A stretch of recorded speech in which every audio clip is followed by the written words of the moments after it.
Assalamualaikum warahmatullahi wabarakatuh. Kembali lagi kita akan membahas alur cerita sinetron Buku Harian Seorang Istri untuk episode 28 Agustus 2021. Namun sebelum lanjut, bagi kalian yang baru menemukan channel ini, silahkan tekan tombol subscribe terlebih dahulu dan nyalakan loncengnya agar kalian tidak ketinggalan alur cerita selanjutnya dari channel ini. Seperti yang telah kita saksikan di episode sebelumnya, Pasha yang dibuat terkejut dan panik akan kondisi Lula yang jatuh dari atas gedung. Pasha pun langsung membawa Lula ke rumah sakit. Namun untung saja tidak terjadi hal yang tak diinginkan terhadap Lula. Dokter pun menyatakan jika Lula baik-baik saja, tidak terdapat hal serius yang mengenai Lula. Hal tersebut pun membuat Pasha begitu senang, begitupun dengan Lula. Namun di sisi lain, dokter menyatakan kepada Lula jika Lula sulit punya anak. Hal tersebut pun membuat Lula begitu terpukul dengan apa yang dikatakan oleh dokter kepada dirinya. Lalu selanjutnya, Pak Arman yang mendapatkan kabar dari Pasha jika saat itu Lula sedang berada di rumah sakit. Pak Arman dan Bu Diana pun langsung pergi untuk melihat kondisi Lula.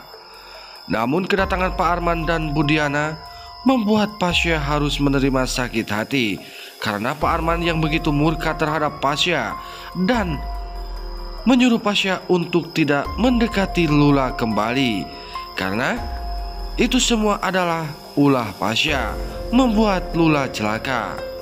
Namun Pasha tetap saja tidak mau meninggalkan Lula karena dirinya merasa bersalah akan Lula.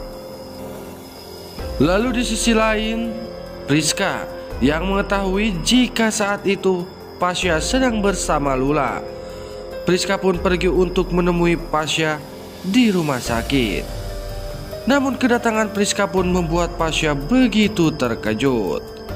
Lalu setelah itu Priska pun berniat untuk melihat kondisi Lula.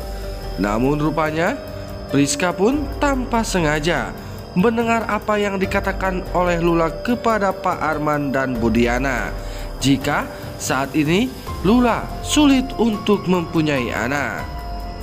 Hal tersebut pun sepertinya dimanfaatkan oleh Priska untuk membuat Pasha menjauhi Lula. Nah guys, nampaknya di episode yang akan datang akan semakin seru dan menarik untuk kita saksikan, yang dimana saat ini Priska sudah mempunyai rencana baru untuk menjauhkan Lula dari Pasha dengan bukti yang saat ini ia pegang. Jika Lula sulit untuk mempunyai anak, tentu saja Priska pun akan memberitahu Pasha dan Nek Ratu. Namun sepertinya usaha Priska pun akan sia-sia karena Pasha yang sangat bersalah terhadap Lula. Karena Pasha pun mengira semua itu karena ulahnya. Tentu saja Pasha pun akan meminta kepada Nek Ratu untuk bertanggung jawab atas Lula. Dan tentu saja Nek Ratu pun akan membantu Pasha untuk meminta maaf kepada Lula, Pak Arman dan Bu Diana, karena dirinya pun sangatlah ingin bertanggung jawab atas apa yang terjadi terhadap Lula. Bahkan bukan tidak mungkin jika Pasha akan lebih memilih Lula daripada Priska. Nah guys, jangan lupa saksikan terus cerita selengkapnya hanya di sinetron Buku Harian Seorang Istri yang tayang setiap hari hanya di SCTV. Sekian dulu, wassalamualaikum warahmatullahi wabarakatuh.